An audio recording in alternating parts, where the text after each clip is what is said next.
I have 20 build recommendations to make 4-star plus 10 merged units with in 10 minutes. I have 20 build recommendations.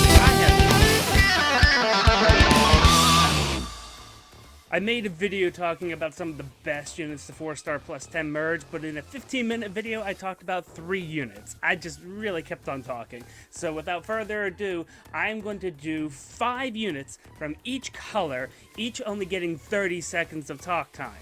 Here we go.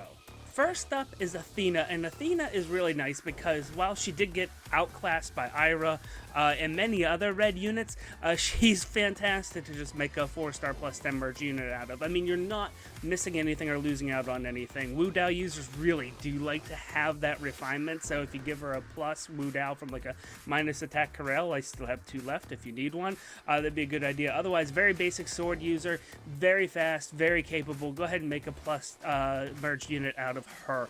Next up, we got ourselves Baruka. Now, Baruka is actually a really good candidate to make 5-star. However, if you're not sold on her, like I wasn't, I actually had her as my first flyer, and I just didn't know how to use her right. Well, then, you know what? Just start collecting them and put them together. Sure, she has Glimmer as fodder, but that doesn't matter. You really do want to get a slaying axe on her, unfortunately. I know 2 people in a row I said that with. Otherwise, she's going to take so many hits, it's ridiculous. Build yourself a Baruka. Build yourself a Baruka now. Next up, we got Kane, and I will say that Kane is actually just very capable overall. You get so many of him, though, you might as well make a really nice merged unit out of him. And as a sort of like placeholder, if they ever demote somebody that has Zombat Toe, giving him that so he's good against other horse units is great. Otherwise, you know what? Just give him Life or Death 2. You don't even have to find a Soth for Life and Death 3 from the 4-star pool. Give him that, give him Desperation, let him go to town. It's absolutely wonderful. You're going to enjoy it. Next up, we have Chersh, and she is wonderful. You're going to want to find a plus attack Chersh, and then what you could do is just go ahead and give her a brave sword, or brave axe rather. She won't take a sword for some dumb reason. Give her the brave axe, give her death blow, and then drag back or hit and run if you can find it. This lets you just catapult her up to the front. She'll smack somebody twice and then come back. Savage blow is there just for fun because it's fun. No more reason needed. Next up, we have ourselves Cordelia. Now, I run these 2 side by side in my Fire Emblem teams, and they are both 4-star plus 10 units. Giving her the Brave Lance is great. In a 4-star plus 10 merge, I recommend Brave Lance over Fire Sweep. She's great with Fire Sweep. However, in this particular case, that gives her the extra range that she needs in order to get all the kills. And you know what? She still has enough hit points and endurance to have some longevity, so that's not a bad idea either. Otherwise, a generic flyer here, guys. Next up, we got ourselves Donnell, and I love this Donnell. He is like the free-to-play champion because everybody's going to get a copy of him. He has that wonderful Brave Lance. Now, let's talk about what this kid's actually doing here. With Reciprocal Aid, he has tons of hit points once you 4-star plus 10 him. Reciprocal Aid is going to basically heal somebody up, drop his hit points to the point where he can use Escape Route. He's going to go around, double-tap people, kill them. It's wonderful. And heal his comrades. I mean, what's not to like about this? Next up, we have Eliwood. Yeah, I know. That requires Sacred Dew. Hold on. I think that there are a lot of other priorities out there as far as 5-star units, and a lot of other priorities to be able to sink into making something like that. So if you 4-star plus 10 Eliwood, he has enough strength, especially with Blazing Durandal, to be able to get to use that heavy blade effect. Moonbow's going to activate every combat, especially once you get hurt. Life and Death, Swordbreaker, double tapping people. It's just destroying. Next up, we have Felicia. Now, Felicia is actually a really good unit as well, and this is the second one in a row where I recommend doing Sacred Dew. Thing is that Felicia, in PvE content, you're going to find her to be just fine. And a lot of the really aggressive PvE or in PvP content, you're going to find Felicia slightly lacking. Her plate is great. It's basically the new Dragon Breath on her. But then she can warp around the Wings of Mercy, do a well-placed plate in the face, and it works out very well, very capable. Next up, we have ourselves George. He's curious, and you won't like him when he's curious. The Brave Bow is great. He takes a lot of different buffs from basically anybody. Once you merge him up, he's going to double tap a lot of people, and he's going to have the strength to carry through on some of the things that Setsuna just couldn't do. Just generically out him with Life and Death and Desperation. Make sure you have things that enhance his speed, decrease other people's speed. and you're good to go here. Next up, we got Kagero.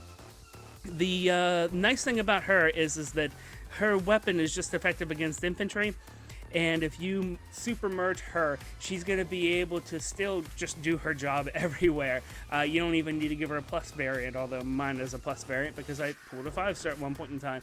Regardless, I also gave her an area effect because that gives her some extra range whenever she needs to against units that, well, you know, aren't infantry. Next up, we have Lisa, the only cleric that's on this list, and I recommend Lisa because of her mixed bulk. It's really nice. Now, of course, building a cleric 4-star plus 10 merge also has that tax of having to burn 5-star units onto her. There's a few ways you could do things to sort of lessen the blow. Just try to get pain on her, try to get recover on her, and then try to work around with that. Otherwise, you know what? Savage Blow is wonderful, and Pain is wonderful. That combination just destroys things. Next up, we have Lucas, and yeah, Slaying Lance. I'm done talking about that caveat. Just get Slaying Lance. You can make it work with killing Lance if you need to. Bonfire is wonderful on him because he has so much defense, and you don't need to overthink it. Give him Swordbreaker so that he continues to threaten all of those sword lords that are out there so that he can continue to punish them. Otherwise, just make sure that you do things that are going to go ahead and increase his longevity. Give him Poison Strike if you want him to have a player phase so that he can actually continue to keep pace, but otherwise he's a wall. Next up, we have Matthew. Speaking of walls, he's a really good tank. The Rogue Dagger really helps him out in this regard as well. So you know what? You don't need to build him to last forever. You just need to build him to last for a board. Go ahead and give him Fury. It's going to recuperate some of the things, let him tank a little bit better. He could just ignore things. If you give him Bowbreaker and Deflect Magic between his B and his Seal, he's going to be able to tank Bolin and the Reinhardt, so, you know, win-win there. Next up, we have Merrick, and I like Merrick over top of Soren and Bowie when it comes down to making a Raven Tome user, because then you can use, especially if you have Deflect Magic, you can use this to block Reinhardt, and you can use him to block Bolin as well. I just think he's a very versatile unit. If you don't have somebody already sitting in that role, consider doing that with Merrick. A 4-star plus 10 is really cheap. He's going to go ahead and get merged up very easily, and the AoE is pretty fun. Next, we have Nino. And now, with Nino, what we got going on here is the first Blade Tome. And if you're not sold on Blade Tomes, just merge them together. It's not like you're foddering her for anything. Give her the generic kit of some Life and Death and Desperation. Go ahead and let her keep the Hone attack that she's got so that she can go ahead and buff other people in her party whenever she's not being buffed. And Draconic Aura is nice because any damage that's being already added from the Blade Tome is getting amplified in Draconic Aura, so that's a win-win for us. Next up, we got Naui. If you are afraid of dragons or lollies, get over yourself. Build this Naui. What we got going on here is a Naui that can just take all the stupid Falchion users and just say, forget you. She also with Fury, she's going to basically be able to handle anything that comes at her. She can even handle several green melee physical units. So, I mean, there's nothing here to worry about. It's great. So next up we have Olivia. This is probably the most important one on the list. If you don't have a 4-star plus 10 Olivia, it's because you're working on a 5-star plus 10 Olivia. She's a bonus unit often. She can help you train your team. She can become a good wall, a good killer of green if you really max her out. But you know what, with this kit here, it's nice and easy. Just go ahead and give her the Ruby Sword so she can block all the greens that come at you. Buff Wings of Mercy to dance people that are down on their luck. It's wonderful. Next up, we have the only armor unit on the thing, which is Sheena.